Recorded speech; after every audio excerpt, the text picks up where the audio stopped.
Bien, pues buenas tardes. Iniciamos la tercera tutoría de la asignatura de Orígenes y Desarrollo del Trabajo Social y vamos a continuar con el tema 1, ¿vale?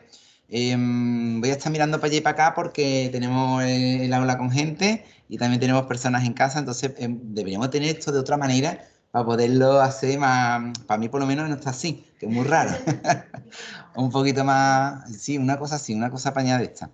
Allí en la UPO nos han puesto unas cámaras que nos siguen. Entonces tú a lo mejor te pones de pie, vas allí y va la cámara y es como si fuera un estudio de televisión. Te sientas, te pones aquí, te pones de pie, te pones en este lado. Hace un zoom de la clase, una pasada. Está muy chulo. Bueno, pero parece, se siente uno como si estuviera no sé, en Sálvame o algo raro de eso, ¿sabes? Una cosa muy rara. Bueno, importante, os recuerdo, vamos a seguir con el tema 1. Voy a compartir con vosotros eso. Y nos habíamos quedado, por favor, la gente que está en casa, ¿me puede verificar que se ve el PowerPoint? ¿Alguien puede encender el micro y decirme si ve el PowerPoint, por favor? Sí se ve. Gracias. ¿Tú cómo te llamas? Sara. Gracias, Sara. De nada. Bueno, vamos a ver. Importante. Estábamos viendo, si os acordáis, ¿no? Tema 1, estamos viendo esa evolución, ¿no? De la atención social. Que había discursos que podían ir en contra de la propia pobreza, ¿vale? Habíamos explicado el último día y vamos a retomar desde la idea de Adam Smith. Bueno, habíamos visto algunos antes incluso, recuerdo el tema de Marx, ¿vale? O Spencer, ¿vale? Que lo estuvimos puntualizando también. Fijaros que son el marxismo y todo lo que representa el marxismo también tiene discurso en contra de la atención a la pobreza, o por lo menos en los términos que nosotros socialmente ahora mismo barajamos, porque ellos hablan de la revolución, ¿no? Del cambio de lucha de clase. Y el último día creo que nos habíamos quedado hablando de Adam Smith, ¿vale? Y algo empezamos a hablar de Malthus, pero hoy vamos a explicar bien Malthus. Adam Smith es el padre, o considerado el padre del liberalismo, con una idea muy clara, ¿no? Que es el laissez-faire, laissez-passer, que significa dejar hacer, dejar pasar, donde defiende que la economía es perfecta. Esa economía es perfecta y nunca, nunca, nunca, nunca, nunca, nunca debe de ser tocada o regulada o controlada por los estados. Ya habéis aprendido en otras asignaturas que la economía de perfecta no tiene absolutamente nada, ¿vale? Que genera crisis constantemente y siempre esas crisis explota o daña de manera mucho más evidente a la población más vulnerable o más empobrecida, ¿vale? Creando todavía más disparidad o desigualdad social. Adam Smith hablaba de una mano invisible, decía que la economía era tan perfecta, que estaba creada por Dios, y se autorregulaba, como si de una mano invisible se tratara, que cada vez que hay una irregularidad, la economía o el sistema económico es capaz de autorregularse, ¿no?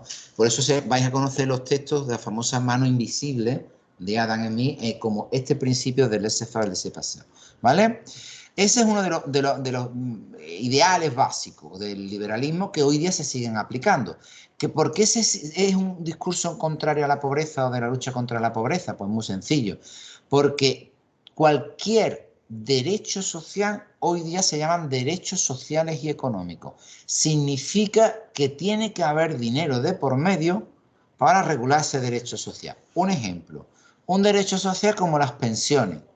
¿Qué significa eso? Que tiene que haber una regulación por parte de un gobierno donde establezca, por ejemplo, un sistema de cotización y donde, por ejemplo, la seguridad social contemporánea se financia de tres maneras. Una parte la pone el trabajador durante toda su vida laboral, otra parte la pondrá el empresario, y aquí es donde está el problema, y otra parte la pone el Estado, de la caja de la financiación estatal, ¿vale? Entre los tres ayudan a que ese derecho se haga, aproximadamente derecho social y económico. Claro, si en la economía dicen que no deben de tocar la economía, si a ti como empresario te tocan el bolsillo o un trabajador te cuesta más caro de lo que tú quieres que te cueste, porque tiene derechos, esto el empresario lo va a entender como una intromisión en la economía o como un tocar aquello que no se debe tocar, que son la economía esa perfecta, ¿vale? El liberalismo parte de que no se debe de regular, y si eso implica derechos, también, o si eso implica que el Estado tenga empresas propias, eso es como una aberración para el liberalismo. La empresa tiene que ser privada y con ánimo de lucro. no un Estado que tenga una empresa para ayudar a la gente. Eso está mal. La educación, el máximo, el ideal es que estuviera privatizada. ¿Por qué? Pues porque es un negocio. ¿Vais viendo? Las pensiones van muy mal, pero aquí todos los bancos nada más te dicen que te hagas planes de pensiones. ¿Por qué? Porque se quieren quedar con la cuota parte de negocio de los sistemas de cotización y pensiones. Se va viendo, es decir, toda la que es la parte del sector empresarial de ideología neoliberal o liberal, lo que quiere es todo llevarse a la economía y que no haya regulación pública, solamente lo público, lo mínimo. Un ejército, un sistema de justicia, 4 cosas más, que a mí me garantice mi propiedad privada, mi seguridad y lo mío. ¿Vale? Lo demás, todo a veces puede ser negocio. ¿Vale? Ese es el sistema. Entonces, este ideal del laissez-faire, laissez-passer, o dejar pasar, no tocar, no intervenir, le viene a generar el liberalismo. Entrar en todos los derechos sociales. Regulación de jornada de trabajo, tocar dinero del empresario, sí. Igualdad entre hombres y mujeres salariales, tocar dinero del empresario, sí. Que los niños no trabajen, sí. Que se va a entender, hasta los derechos laborales son derechos sociales, son derechos económicos, que la parte del liberalismo económico lo va a ver muy mal, porque le toca rendimiento económico, ¿vale? Por eso es tan interesante y tan funcional que sigan existiendo países no democráticos donde nuestras empresas democráticas van allí a poner sus empresas para crear productos en condiciones no democráticas, con explotación laboral, sin derechos para los trabajadores de allí, para vendernos a los de aquí, que no crean ni un puesto de trabajo, esos productos con marca europea, española o norteamericana. ¿Vale? Lo digo porque esto que parece algo de otra época es súper actual y es la base de la economía mundial. ¿Vale? Por eso las grandes fábricas están donde están. ¿Vale? Y se extraen las materias desde donde se extraen.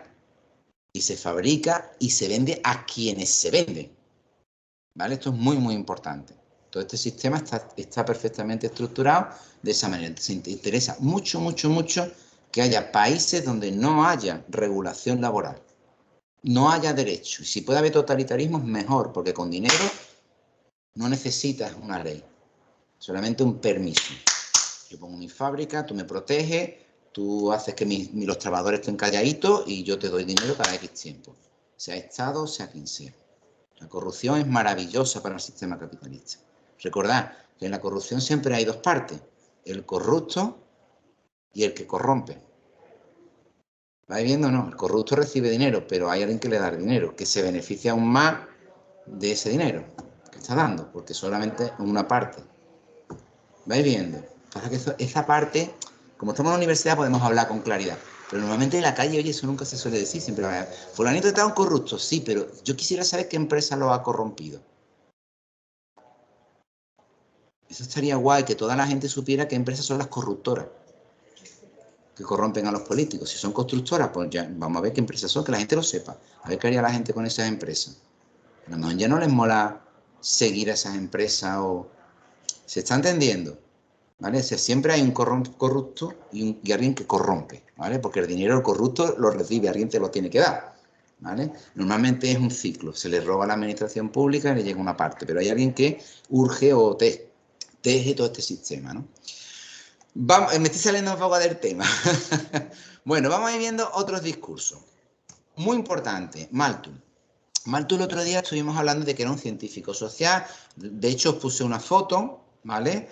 Estuvimos hablando de los aspectos económicos de Malthus, ¿no? Del tema de mercantilismo, decía Malthus que él opinaba que para desarrollar la economía se necesitaba, además de tierra, trabajo y capital, ¿no? Un aumento de la demanda de producción por parte de aquellos que tienen la voluntad de pagar. Esta idea económica es muy interesante porque además se basa en la ley de no solamente del consumo en masa, que hoy la entendemos perfectamente, sino que la economía no funcionaría si no hubiese gente dispuesta a pagar lo que fuera por un producto. A mí, el otro día hablaba con un chaval de 14 años y me decía, oye, ¿esto por qué vale tanto un iPhone? ¿Por qué vale tanto? Entonces, sabemos que un iPhone cuesta lo mismo de fabricar que un teléfono patatero, ¿vale? En términos de materias primas, horas de trabajo, etcétera, etcétera. Y entonces le expliqué, digo, vale tanto porque la gente está dispuesta a pagar ese precio por ese producto. En el momento que la gente no estuviese dispuesta a pagar ese precio por ese producto, ya no valdría ese precio. ¿Vale? Entonces, si hay móviles de 1.000 euros, que los hay, y de más de 1.000 pavos, es porque hay gente que está dispuesta a pagarlo, aunque no sea su precio. ¿Vale? Esto básicamente es lo que estaba ya diciendo Malthus, pero que en verdad es el principio de la economía, ¿no? Uno de los principios del consumo. Voy a intentar explicaros todo Malthus en 3 o 4 o 5 o 6 transparencias, no lo sé muy bien, y luego me voy a parar y lo vamos a explicar, ¿vale? Pero lo voy a leer tirón más o menos para que lo tengáis, voy a ir despacito, ¿vale? Bueno, Malthus, aparte de eso, que es la parte económica, lo que nos interesa más es la parte social, ¿vale? Porque Malthus va a generar una línea de pensamiento que es el darwinismo social. No es de Darwin. Cuidado con esto. El darwinismo social, Darwin lo que estudiaba eran tortugas. No sé si me estoy explicando, y las comparaba de islas y cosas de estas. Y de ahí genera la teoría de la evolución de la especie y de la supervivencia de la especie más adaptada o más fuerte, ¿vale? Y que alguien lo trasvase eso de tortugas a seres humanos no fue Darwin. De hecho, Darwin dijo que no era trasvasable, que el comportamiento social no se podía medir por la ley, sus leyes que había establecido de evolución de las especies con tortugas. Pero va la gente y dice, la ley del más fuerte, la supervivencia de las especies, la supervivencia del más fuerte, por favor, en nuestras sociedades, ¿quiénes son los más fuertes? Los que tienen más dinero. ¿Y los otros quiénes son? Pues todos los que no lo tengan. Ese darwinismo social, que no es de Darwin, es de otros pensadores, como las ideas que vamos a ver de Malthus, legitima que para que tú seas el más fuerte, necesariamente para sobrevivir y ser el más evolucionado fuerte socialmente, te legitimará a que pises o te apoyes en otras especies débiles que estarán condenadas a no sobrevivir, que además son inferiores. Fijaros todas las barbaridades que he dicho. Inferiores, débiles, sobrevivir, legitima la desigualdad. Esto es el darwinismo social. Esto está vigente ahora mismo. Se sigue pensando que los poderosos o ricos lo son porque son superiores. ¿Qué? ¿Quién ha dicho eso? ¿Se ha entendido? No, no son superiores, tienen más. ¿Vais viendo? Pero se sigue pensando en esos términos. Son más guapos, son más altos, saben más. No. Son más guapos, son más altos porque han tenido mejor alimentación durante varias generaciones. Saben más, no saben más, no, han tenido una formación maravillosa durante toda su vida. Tienen más porque no han nacido en un barrio marginal de Bogotá. Han nacido donde han nacido con una serie de posibilidades y han heredado lo que hayan heredado. Si no parten de aquí abajo, parten de aquí arriba. No sé si me estoy explicando. Hay que tener mucho cuidado con ese tipo de argumentos, ¿vale? Porque en ese sistema es quien más tiene, no quien es mejor. Pero el darwinismo social legitimará esto, ¿vale? Y la gente va y se lo cree, ¿vale?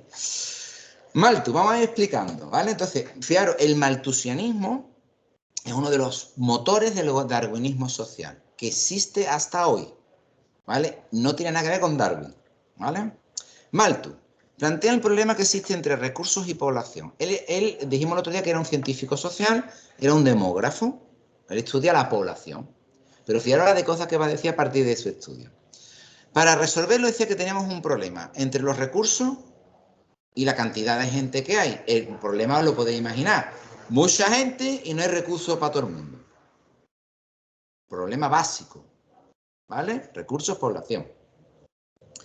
Para resolverlo, Malthus parte del naturalismo social o darwinismo social. Él se va a apoyar aquí y lo va a desarrollar, ¿vale? Es bastante pesimista respecto a la naturaleza humana y muy cruel desde el punto de vista social. En ese contexto, Malthus se muestra totalmente contrario a toda ayuda dirigida a los pobres. No se puede ayudar a los pobres. Afirma que la tendencia al superpoblamiento, superpoblación, ¿vale?, es algo inherente a la especie humana y que exige la desigualdad. Toma Moreno. Malthus dice que la desigualdad no es que sea buena, sino que además es necesaria. Porque esa desigualdad nos va a ayudar a acabar con el problema de población, recursos, superpoblamiento. todavía vais a escuchar que en el planeta hay mucha gente. Y todavía estaréis escuchando por la calle que no hay para tanta gente. Esto es mentira. Es que está todo muy mal repartido. Es una mentira muy gorda. ¿Vale? Vamos a seguir. Lo cual explica la existencia mínima de la desigualdad, que incluso está por encima del derecho mismo a la existencia. O sea, la desigualdad debería ser una máxima que está por encima del derecho a vivir. ¿Vale? Malthus, con estas palabras, justifica el orden liberal fundado sobre la propiedad y la desigualdad social. Esto es muy propio del liberalismo y base fundamental del capitalismo económico. ¿Vale? Malthus subraya que la riqueza puede crecer sin producir la mejora de la situación de cada individuo. Y esto se debe a la diferencia que existe entre población y recursos. Dice, puede aumentar la riqueza, pero claro, hay riqueza, pero si sigue habiendo más gente y no hay para todo, tenemos un problema global, así como lo expresa, un problema demográfico, un problema de población. Fijaros, de población, no dice de recursos. Qué divertido, muchachos. De población. De aquí extrae la conclusión de que la población en esta situación va a vivir miserable siempre. Oye, si hay más gente que recursos, todos, y seguimos creciendo como gente, no va a haber para todos. Vamos a vivir todos miserables siempre. Como veis, los argumentos los iba dando a poco, iba calando en la sociedad, en la gente y en los políticos. Malthus sostendrá que el régimen liberal y la desigualdad que engendra permite mejorar por lo menos la suerte de unos pocos. Si a Malthus le hubiera tocado en el otro lado, no diría esto. ¿Vale? Porque produce una limitación del crecimiento geográfico, mientras que un régimen de igualdad caeríamos todos inevitablemente en la miseria. Dice, si nosotros tenemos un sitio de igualdad donde se intente repartir para todos, toda la gente va a decir, ¡ay, qué bien estoy! Voy a tener niños. Me voy a casar, voy a tener niños, ¿no? ¿Cuándo pasó esto en la historia reciente? Aquí en España el baby boom, que coincide con el desarrollo de la clase media. Y en España, en Estados Unidos, lo llaman los baby boomers. Fue un fenómeno mundial que coincide con las políticas de estado de bienestar, claro. La gente ve que tiene perspectivas de futuro, que están bien, se casan y tienen niños, no uno, tienen todos los que quieran tener porque ven que van a estar todos mejor que ellos mismos. No, ya no funciona así. ¿Estamos de acuerdo o no? Pero él decía esto, Malthus decía, si la gente está más o menos bien, van a liarse a tener niños. Me decía, oye, qué bien vivimos, vamos a tener niños. Y a más gente, los recursos son los que hay, al final hambre para todo el mundo. Así lo explicaba Malthus. ¿Vale? Entonces, claro, debería de existir la desigualdad que por lo menos garantice que unos pocos estén bien. ¿Vale? Por lo menos unos pocos que podamos tirar para adelante, diría Malthus. Claro, es que no, ahí no dan a elegir tú de dónde quieres estar, los que estén bien o los que estén más, eso no te lo van a decir así. Malthus propone para solucionar el problema demográfico la renuncia voluntaria al matrimonio. Es muy divertido, Malthus. Y la procreación de aquellos que no tengan medios para mantener a sus hijos. Es fácil. Si tú no tienes dinero para sustentar a tus hijos, no te cases. Y además, no te cases y no tengas hijos. Porque, claro, va implícito. ¿Vais viendo? Simplemente no procree. Deberíamos de quitar el derecho al matrimonio del pobre. Y el derecho al pobre a tener hijos. Si no puedes mantener a tus niños, no tengas niños. Uy, ¿eso no es lo que se le dice ahora mismo a la gente pobre? Ostras, es lo mismo. Uy, las políticas de lucha contra la pobreza en los países del tercer mundo se sigue luchando contra que las mujeres tengan muchos hijos. En vez de ayudarlas en empleo, creación de empresas, lo que vamos y repartimos condones. ¿Me habéis dado cuenta? Para que la gente no tenga niños. Porque seguimos pensando igual que Malthus. Si tú no tienes dinero, tú no deberías de tener hijos. Pero además lo vemos como lo más normal. O sea, si no tienes dinero, ¿cómo va a tener hijos? Que tengan los que tienen posibilidades. Esto lo inventó Malthus. Pero hoy día sigue vigente. Tú no puedes tener un proyecto vital si no tienes dinero. Ni descendencia si no tienes dinero. Ya esto lo dijo Malthus. Dice que en una sociedad desigual solo se casarán los jóvenes con medios para mantener a todos los hijos. los demás deben retrasar la edad de casarse o renunciar, además, voluntariamente a ello. No vamos a estar aquí pegándonos. Tú no tienes dinero, pues tú no tengas hijos. No te cases, ya está, no pasa nada. Ya cuando tú te mueras o vayas muriendo, pues ya habemos menos y tocamos a más. O no, o se siguen agolpando los recursos por un lado y sigue habiendo pobres. ¿No? Porque al final... Voy a seguir. Por otro lado, cree que debe haber una supresión de todas formas de ayuda o asistencia a los pobres. Esperad, voy a explicaros antes cómo decía Malthus que teníamos el problema demográfico, que eso no viene en el libro, creo. Malthus decía que los recursos crecían de forma aritméticamente, es decir, crecían 1, 2, 3, 4, vais viendo, ¿no? Y decía, aritméticamente, lo he escrito bien, ¿no? Aritméticamente. Y decía que la población crecía de forma geométrica.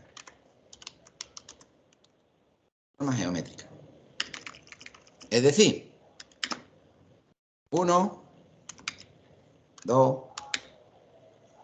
4, 8.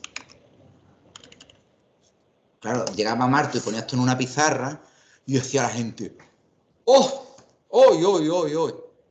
¿Qué problema más gordo tenemos? Porque los recursos, los alimentos, da igual lo que sea, los recursos crecen 1, 2, 3, 4. Cuando van 1, 1 va bien. 2, 2, estamos, pero 3, 4, uy, esto ya no encaja. 4, 8, ya la hemos liado y seguimos para adelante. Porque siempre los recursos van a crecer de una forma y la población va a crecer de otra. Esto era el argumento que marcaba Robert Malthus. Como he dicho que es científico, entonces claro, usaba la matemática.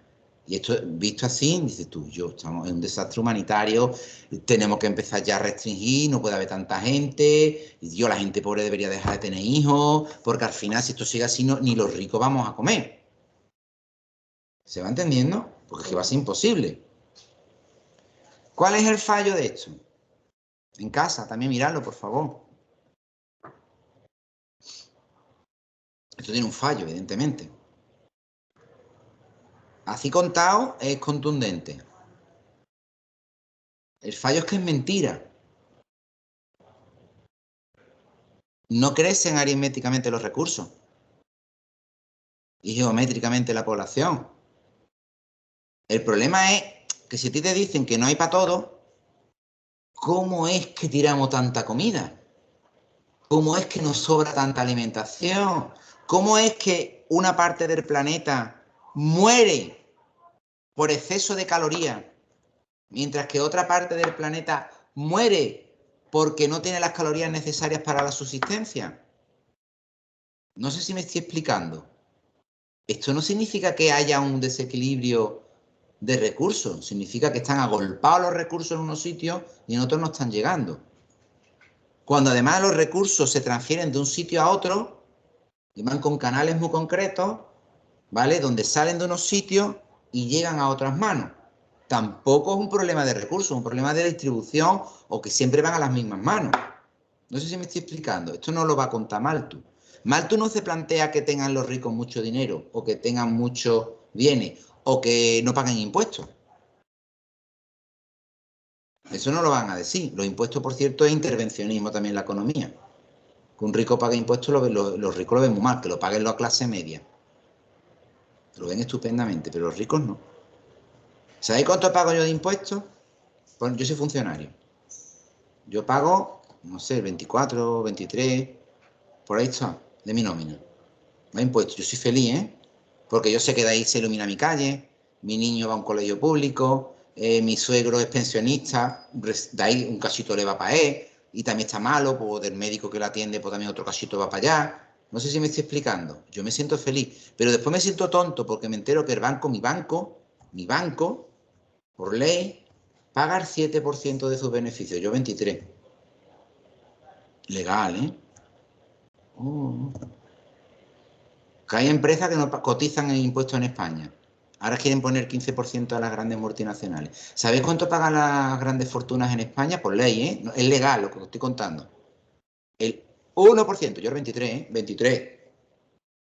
Yo estoy feliz porque sé que mis impuestos sirven para eso. Espero. Pero las grandes fortunas, un 1%. Por ley. Sin meter paraísos fiscales, sociedades offshore, ni historias de eso. O sea, lo que se supone que es 1%. Ostras, aquí hay algo que está muy mal repartido. ¿Vale? No estoy diciendo que yo pague el 1%. Yo ya estoy pagando el 23%. Que todos paguen el 23%.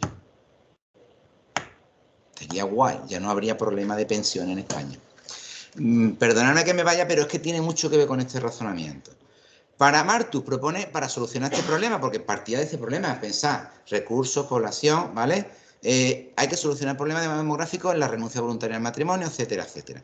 Dice que una sociedad desigual solo se casarán los jóvenes, etcétera, etcétera.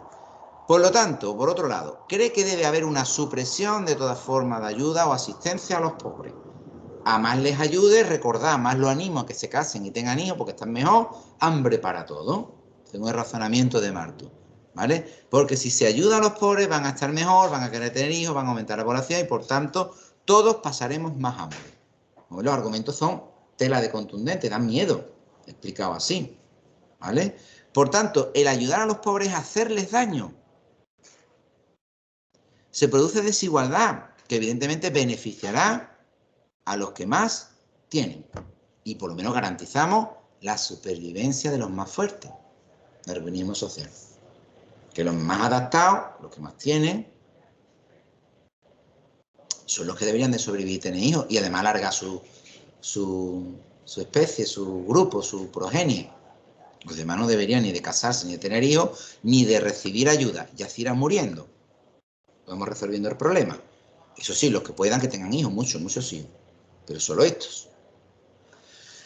Bueno, este muchacho. Ahí tenemos al personaje histórico. No da tanto miedo a Darwin, porque, bueno, ahí estaba el hombre con sus cosas. Sir, llegó a ser Sir, sino como el impacto que van a tener sus ideas a lo largo de la historia de la humanidad. Y sobre todo que ahora mismo, que parecen ideas perdidas, se habla de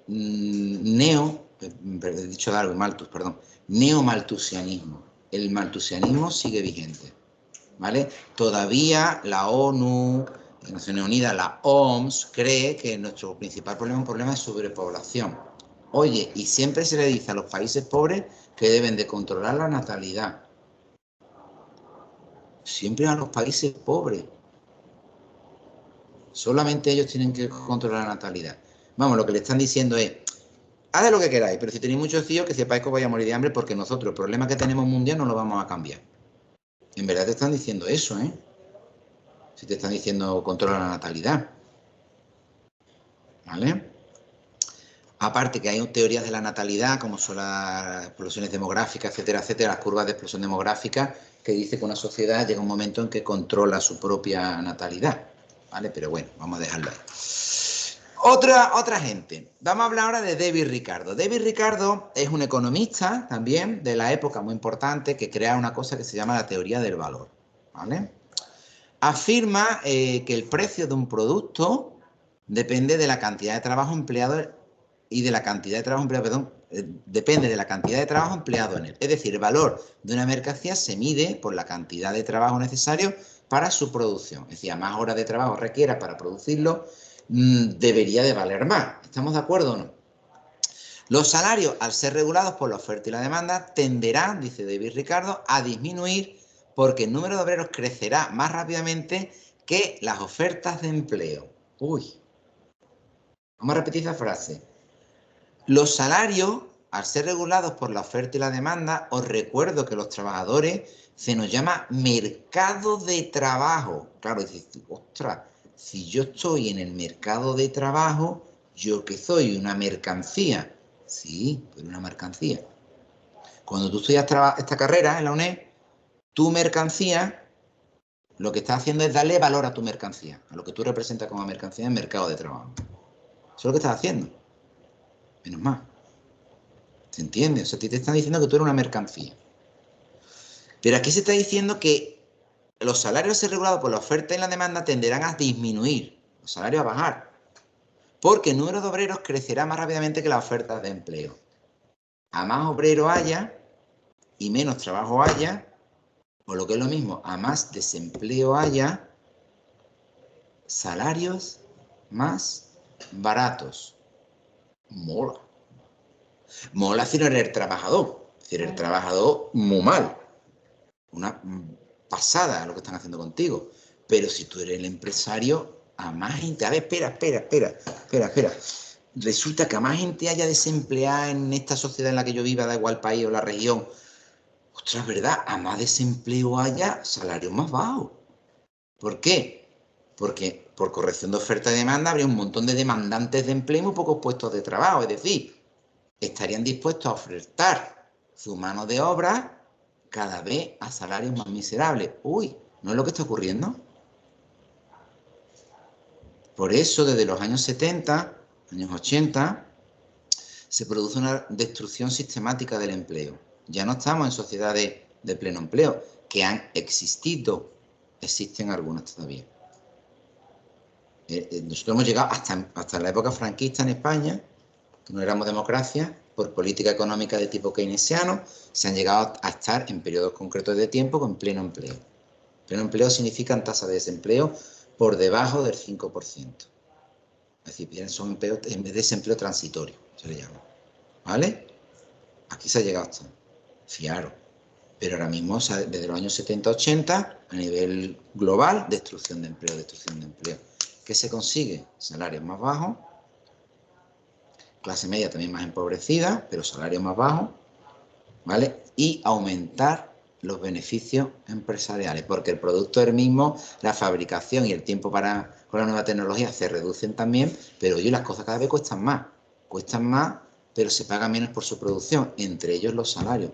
A más desempleo haya, salarios más bajos, yo gano más. El desempleo, igual que los países pobres, son elementos que sirven al sistema económico y justifican el sistema económico. ¿Se podría acabar con ellos? Sí. ¿El sistema económico le interesa? Así contado con lo que acabo de contar, a lo mejor no le interesa. Porque le viene muy bien. ¿Vale? De hecho, una persona con una carrera, un título universitario, hace 10 o 15 años, tenía un salario bastante diferente a lo que tiene un título universitario ahora mismo. Hace poquito he puesto en LinkedIn, las personas que estén en LinkedIn conmigo, precisamente un estudio que se ha hecho sobre cómo se ha depreciado las personas que tienen título universitario y su salario. Y tiene que ver con esto que estamos contando, ¿vale? Tiene que ver con algo que ya intuyó David Ricardo en la teoría del valor, ¿vale? Por tanto, los salarios no deben ni subir ni bajar. Bueno, esta ya es su recomendación del nivel mínimo de subsistencia. Es decir, lo que propone David Ricardo es, mira, dale lo mínimo para vivir, que no se nos mueran, ¿vale? Que como van a bajar, que den gracias a Dios que no lo bajamos más. ¿Vale? Ese es el juego del liberalismo económico y de lo que estamos trabajando aquí. Este pedazo de personas, que a lo mejor era buena gente, pero quiero decir que teníais sus cosillas, esta es una visión también malthusiana, ¿vale? Que va a impregnar también todo el pensamiento posterior y va a legitimar al empresario a intentar sacar, nosotros llamaremos explotación laboral, ellos no lo llamarían explotación laboral, sino dirían que estás haciendo muy bien las cosas y las estás haciendo como las tienes que hacer, ¿vale? Porque además el empresario, sobre todo la gran empresa, siempre te va a decir que dan muchos puestos de trabajo y que gracias a ellos comen mucha gente. Sí, pero no son ni salarios dignos, ni trabajos dignos, y tu empresa no paga lo mismo que yo de impuestos. Son verdades, ¿eh? Lo que estoy contando son verdades, ¿vale? Quitando excepciones. Bueno, aquí tenéis a David Ricardo, ¿vale? El hombre, como veis, tampoco era pobre. Bueno, más cositas. De los discursos de lucha contra la pobreza. Bueno, en la actualidad hay también debates en torno a la exclusión social. No se habla tanto de la pobreza, hay otros términos, inclusión social, ¿vale? Desigualdad. Vais a encontrar más flexibilidad en los términos, no tanto como el concepto de pobreza o pobre, o centrarse solamente en el tema del mundo del trabajo. Pensar que ahora cuando se habla de los trabajadores o del mundo del trabajo, nos suena sindicalismo, marxismo o cosas de los obreros, uy, revolución. Y normalmente no se le echa cuenta a la gente. Entonces se utilizan otros conceptos donde se trabaja este tipo de elementos, ¿no? Hay autores como Simmel y Vaughan, los tenéis en el libro. Estos son pequeñas ideas, todas ellas que tenéis que, evidentemente, desarrollar en la lectura del libro, ¿vale? Que dice que hay 3 formas de pobreza, ¿no? Bueno, no son las mejores clasificaciones de pobreza, pero son las que os entran en el libro, ¿vale? Que son la pobreza integrada, la pobreza marginal y la descalificadora, si lo denominan ellos, ¿vale? O la traducción que han hecho de sus textos. Integrada, su base es un problema generalizado en una sociedad. Por ejemplo, cuando faltan industrias, pues se produce pobreza, ¿vale? Aquí sobrevive, está mal escrito, perdón, por la solidaridad familiar. Normalmente en regiones donde hay un desmantelamiento industrial o cierre de fábricas, que eso ya digo, venimos viviéndolo muy recientemente, desde los años 70-80, por ejemplo, en España, la gente lo que ha hecho es intentar sobrevivir con el apoyo de las familias, salir al paso, con lo que va saliendo para tirar para adelante, ¿vale? Se le llama normalmente pobreza integrada. La marginal son personas ya que se denominan inadaptadas a las nuevas realidades socioeconómicas, que están estigmatizadas y que incluso pueden sufrir por la invisibilización. Ya nos vamos a personas que están fuera, inadaptadas, fuera del mercado, ¿vale? Aquí podríamos hablar incluso de cuando se habla de estigmatizada e invisibilizada, incluso a personas sin hogar o entornos de extrema pobreza que ni siquiera se sabe la pobreza que están viviendo ahí o las situaciones que pueden tener, ¿vale? O descalificadora, que afecta a capas de población integrada en el propio mercado de trabajo, que son básicamente la base misma, también es el desempleo, ¿vale? Hoy hablábamos ya, incluso ya en la descalificadora podríamos meter incluso el empleo. Recordad que hemos hablado de una nueva categoría de pobres, que lo tenemos en los últimos años, de la crisis 2008 para acá, donde tú puedes estar trabajando y ser pobre, ¿vale? Entonces ya no hace falta estar en desempleo para ser pobre, sino ser trabajador y ser pobre, ¿vale? Que son las situaciones que nosotros estamos encontrando de precariedad laboral, que es esto que hemos hablado de los salarios, ¿vale? Y de políticas sociales que no contemplan la protección coherente de la población vulnerable, ¿vale? En los discursos de lucha contra la pobreza también se habla Vaughan de la pobreza como un fenómeno multidimensional. ¿Qué significa multidimensional? Que es multicausal y a su vez es causa de un montón de otros problemas, ¿vale? Es decir, ¿qué puede llevarte a la pobreza? Te puede llevar a la pobreza desde una situación de desempleo a también un problema de falta de formación, un problema de salud mental, un problema de ludopatía, un problema de alcoholismo, vais viendo. O sea, te puede llevar a la pobreza un montón de cosas. Es decir, puede ser, por eso es multicausal. Puede haber un montón de elementos que causen tu situación de pobreza. Y una situación de pobreza a su vez puede provocar un problema de alcoholismo, un problema de ludopatía, un problema con las drogas, un problema de violencia de género, un problema de un montón de otras historias. ¿Se va entendiendo? Un problema de abandono, un problema de maltrato, un problema de... O sea, está unido a muchos otros elementos que también son pueden tener como origen un elemento de base económica, un elemento de base en la pobreza misma, en la situación de miseria. Estoy hablando, por ejemplo, incluso problemas de salud. Cuando vemos el tema de salud, nos vamos a dar cuenta de que los que peor salud tienen son los que también tienen menos dinero o menos recursos económicos. Claro. ¿Vale? Y que los que tienen problemas educativos no son los que están mejor económicamente, sino los que están peor económicamente. Y los que más han sufrido la COVID-19, los últimos informes, son las zonas o barrios más humildes de España. Y donde más casos de COVID se han producido son en los barrios más pobres, que además eran los que tenían que tener más contactos, salir por trabajos más precarios. Se va entendiendo. O sea, todo esto tiene una lógica, ¿vale? Todo esto tiene un elemento importante. Vaughan también habla de que la pobreza es un proceso, es decir, va variando, va cambiando, va mutando, ¿no? Si hablamos de que lo primero que te puede situar a ti, evidentemente, si tú tienes escasez, ¿vale? Hablamos de pobreza, por ejemplo, en términos económicos, pero ya sabéis que la pobreza tiene muchas interpretaciones. Tú, cuando estás en situación de necesidad, tú estás en una situación de fragilidad. Es decir, cualquier cosita que te llegue en la vida en ese momento en que tú estás en esa situación de fragilidad, te puede hacer un daño horrible, horroroso, ¿vale? Situaciones de fragilidad. Oye, mira, oye, ¿fuiste a la entrevista de trabajo que te hemos conseguido para que vayas? No, digo, no me digas, hombre, con lo que nos ha costado para que tú vayas a esa entrevista. Si no, es que resulta que la entrevista es en el pueblo de al lado. Y digo, sí, ¿qué pasa? Se pone nada, que digo, mira, porque no tenía dinero para ir al pueblo de al lado. casos de estos así. No puedes desplazarte, no puedes salir e ir a una entrevista de trabajo porque no tienes manera de llegar económicamente hablando. No, ¿por qué no has ido? Pues mira, pues no he ido porque me da mucha vergüenza ir. Pero hombre, pero ¿cómo te va a dar vergüenza? No sé qué. No, mira, es que ¿sabes lo que me pasa? Que la ropa que tengo está mal, no me he teñido el pelo, una mujer, tengo muchas canas, es que voy a ir y nada más que entre por la puerta me van a decir que no. Pero yo no puedo ir a una peluquería, o no me puedo comprar un tinte, o no me puedo comprar algo para cubrirme que parezca que vaya un poco más arreglado. Estas situaciones todo esto que yo estoy contando son situaciones reales, de personas normalizadas, no metemos nada raro de droga, ni estamos metiendo personas normales, que tienen limitaciones tales como esto que os estoy contando. Fragilidad, claro, si eso se cronifica, se puede dar una situación de dependencia, es decir, yo ya no puedo subsistir o llegar a final de mes de ninguna manera si no me ayudan. Soy dependiente de quien sea, familiares, amigos, vecinos, de una ayuda que me puedan dar, de una prestación, un subsidio. Ya no llego, no puedo, soy dependiente.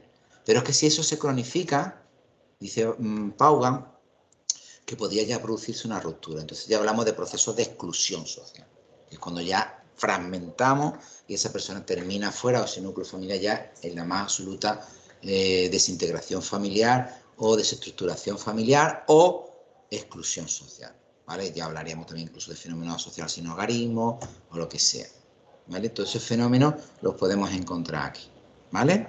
Si queréis saber sobre pobreza, el libro os da algunas pistas bastante buenas, como son, por ejemplo, las investigaciones. Hay avances en la investigación en temas de pobreza, hay muy buenos informes, el más famoso en España es el denominado informe FOESA, y lo tenéis escrito, y a la Fundación FOESA, en la página de la Fundación, ponéis pobreza FOESA o informe FOESA y os van a dar datos de todos los años, ¿vale? De cómo se va haciendo el estudio de pobreza en España, de exclusión, de todo, ¿vale? Y ahí tenéis perfiles, lo que vosotros podáis necesitar. No estudiar ahora para el examen porque no entra, pero quiero decir que sepáis que ahí tenéis una fuente con una foto sociológica, ¿vale? De los perfiles de pobreza y análisis interesantísimo hecho por esta fundación, ¿vale? Vale. Ay, se me ha ido. ¿Dónde estoy yo? Cuando os pone otro fragmento, otra parte del libro, dice cuando los debates en torno a la pobreza se hacen realidad. Bueno, son como diferentes ideas, ¿no?, que va argumentando el libro. Desde el siglo XVIII al siglo XX, más o menos, lo hemos visto también en otra asignatura, se asentarán las bases y se desarrollarán las formas de atacar la pobreza en el mundo. Básicamente todas las formas están estructuradas o se han puesto en marcha en algún momento entre el siglo XVIII y el siglo XX. Evidentemente seguimos, ¿vale?, trabajando y se siguen trabajando formas de lucha contra la pobreza. Pensad que la pobreza es muy diferente cuando es a lo mejor la pobreza aquí en Andalucía, es muy diferente la pobreza en Andalucía en determinadas partes de Andalucía muy concretas, pero si tú sales de Andalucía y te vas a otras regiones de Europa no tiene nada que ver con Andalucía, o si te vas de Andalucía vas a para abajo al sur y te vas a África y te vas a Marruecos, sigues bajando y vas viendo diferentes realidades, os vais a dar cuenta de que el fenómeno de la pobreza requiere respuestas muy distintas según los contextos, porque además las causas, la manera en que se articula y los elementos que se relacionan pueden ser también muy diferentes, ¿vale? Se producirá en esos debates el desarrollo de las formas organizadas de ayuda, sobre todo a niveles públicos y privados. El culmen, vamos a hablarlo, siempre lo vamos a tener como referencia cuando lo público se hace de verdad cargo, hablamos de los países occidentales, otros países tienen otro rollo, pero nuestra referencia, que son los países occidentales, estamos hablando del culmen, hablamos de los estados de bienestar. Es decir, cuando se llega al top, y fijaros que en España los españoles no hemos conocido un estado de bienestar total en el sentido de los países norteeuropeos. Esos sí que son estados de bienestar, o han sido, ¿vale? Todavía son. Podemos hablar de estado de bienestar, ¿vale? Esos países han tenido estados de bienestar que son la repanocha. Hay un libro, no entra en el examen, que se llama El nombre de un... Creo que es finlandés, por tanto, para mí impronunciable, ni siquiera recuerdo cómo se escribe, pero el libro se llama El hombre que quería ser culpable, ¿vale?